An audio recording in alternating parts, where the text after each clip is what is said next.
இன்னைக்கு சேகர் கமலா டைரக்ஷன்ல தனுஷ் அண்ட் நாகார்ஜுனா நடிச்ச குபேரா மூவிக்கு தான் போயிருந்தோம். இந்த மூவியோட ஒன்லைன் என்னன்னா, நாகார்ஜுனா வந்து சிபிசிஐடி ஆபீசரா இருக்காரு. அவருக்கு ஒரு ப்ராப்ளம் வருது. ஸோ அதுல இருந்து தப்பிக்கிறதுக்கு இல்லீகல் பிசினஸ்க்கு வில்லன் ஹெல்ப் பண்ண போறாரு. அந்த பிசினஸ்ல மாட்டிக்காம பண்ண பிச்சைக்காரனா இருக்க தனுஷா கூட்டிட்டு வராரு. அதுக்கப்புறம் நடக்கிற தனமான சம்பவம் தான் அந்த குபேரா மூவி. ஸ்டோரி லைன் என்னதான் சிம்பிளா இருந்தாலுமே அதுக்கு எழுதியிருக்க ஸ்கிரீன் பிளே பாத்தீங்கன்னா பக்காவா இருந்துச்சு.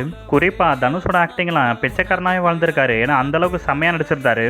தனுஷோட ஸ்கிரிப்ட் செலக்ஷன் பாத்தீங்கன்னா இப்ப டே பை டே வந்து இன்க்ரீஸ் ஆகிட்டே இருக்கு. ஏன்னா ரீசெண்ட் நடிச்ச மூவிஸ் ஆகட்டும், இந்த மூவிஸ் ஆகட்டும், எல்லாத்தோட ஸ்கிரிப்ட்ஸுமே செம்மையா இருக்கு. இதுல நடிச்ச நாகார்ஜுனா கேரக்டர் ஆகட்டும், ராஷ்மிகா கேரக்டர் ஆகட்டும், ஏன் வில்லன் வர கேரக்டர் ஆகட்டும், எல்லாரும் கேரக்டருமே சூப்பரா பண்ணியிருந்தாங்க.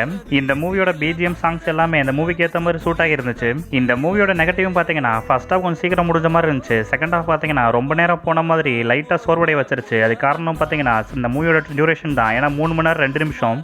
அதை மட்டும் இன்னும் கொஞ்சம் குறைச்சு கொடுத்திருந்தா செம்மையா இருந்திருக்கும். ஏன்னா 2 மணி நேரம் 40 நிமிஷம்னா கொஞ்சம் போர் அடிச்சிருக்காது. இது 3 மணி நேரம் 2 நிமிஷம்னால செகண்ட் ஹாஃப் ரொம்ப லெங்க்தா இருக்கிற மாதிரி இருந்துச்சு.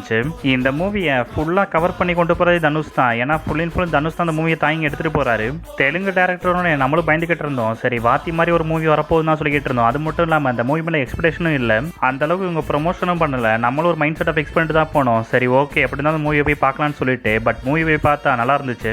இது என்ன தான் தெலுங்கு டேரக்டர் எடுத்தாலுமே தமிழ் படம் மாதிரி தான் உங்களுக்கு ஃபுல் அண்ட் ஃபுல் ஃபீல் ஆகும். இது தனுஷோட கமர்ஷியல் மூவி மாதிரி இருக்குன்னு சொல்லிட்டு எக்ஸ்பெக்ட் பண்ணி போகாதீங்க. நார்மலாக சட்டிலாக தான் ஸ்டோரி லைன் மூவ் ஆகி போய்கிட்டு இருக்கும். இந்த வீக்கெண்டுக்கு உங்கள் ஃபேமிலிஸ் அண்ட் ஃப்ரெண்ட்ஸ் அப்புறம் உங்கள் சில்ட்ரன்ஸோட போய் பார்க்குறதுக்கு ஒரு நல்ல மூவினே சொல்லலாம் அதை. ஸோ நீங்கள் இந்த மூவியை போய் பார்த்துட்டீங்களான்னு சொல்லிட்டு கமெண்ட் பண்ணுங்கள். சரி ஓகே டாட்டா.